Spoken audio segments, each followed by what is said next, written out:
Om Shanti. Om Namo Bhagavate Vasudevaya.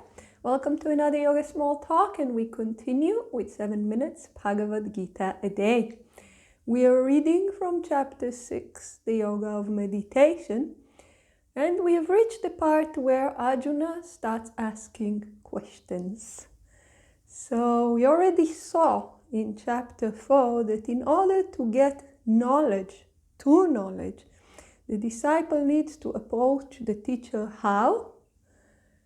With service, with proper question, and with long prostration. Meaning the disciple needs to be very reverent, show proper respect to the teacher, not just externally, also it's an internal feeling of deep respect.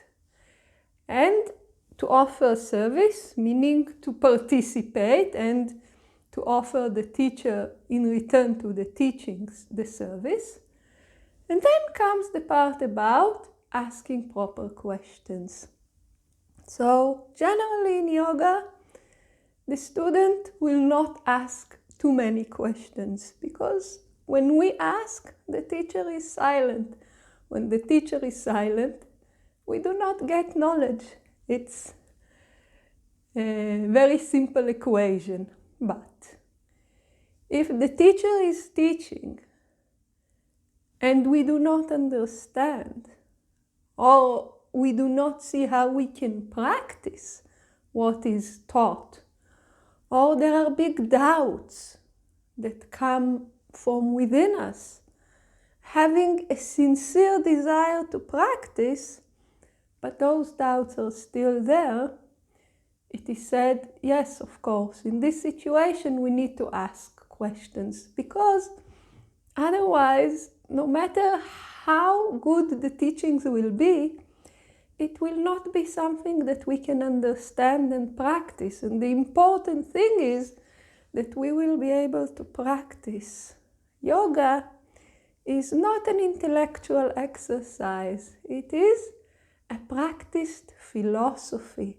Meaning, although we study philosophy, it is a practice. We do not learn this to broaden our horizons, to pass an hour in an interesting discussion, although those are very nice side benefits.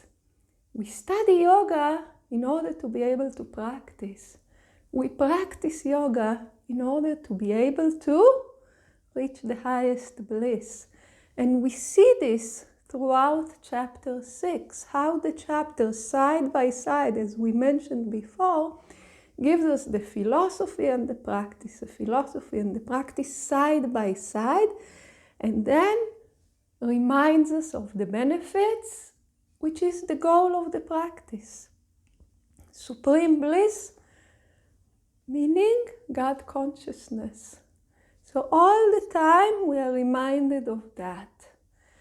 And there's many of us who studied meditation, who started practicing meditation, felt along the way it is very interesting, the teachings are very inspiring.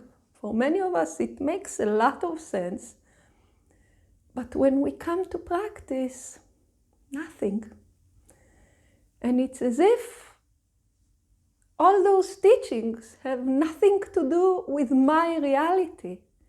It is like science fiction, yeah? Nothing to do with my reality, my mental reality, my physical reality.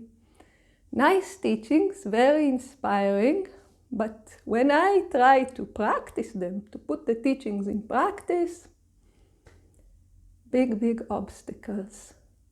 And here, if we do not express our challenges, if we will not ask the right questions, most likely we will drop the practice, or we will continue with an improper practice which will take us nowhere. It will just be a waste of our time. So we need to ask questions to see that we are going in the right direction. Maybe not very successfully from the beginning, but we are going in the right direction, and we have to experience that, and we have to get this reassurance from the knowledgeable teacher. So in Judaism it is said that the shy one will not learn, but the strict one cannot teach. What does it mean? It means that the student should not be shy, meaning the student should express the challenges. Now, the opposite of shy is not arrogant or over-assertive or nothing like this. The opposite of shy in this context is communicative. Yes, I am sincere about the study, but this is the challenge that I'm having. And here also humble, because sometimes, we sit when we do group meditation, and I don't know how many of you experienced it. I certainly did. We are sitting there with our physical challenges and our mental challenges, and people around us, they sit like statues of Lord Buddha, so calm, so serene. They don't mention any problems in meditation. And then I say, well, am I the weakest student in this class? Am I the only one who is so overwhelmed with all the challenges of the mind and the body? So it takes some humility to come and say, yes, I'm having big troubles. I'm not able to do what you're asking me to do, what the instruction is. So here I put it out in the open. Please help me.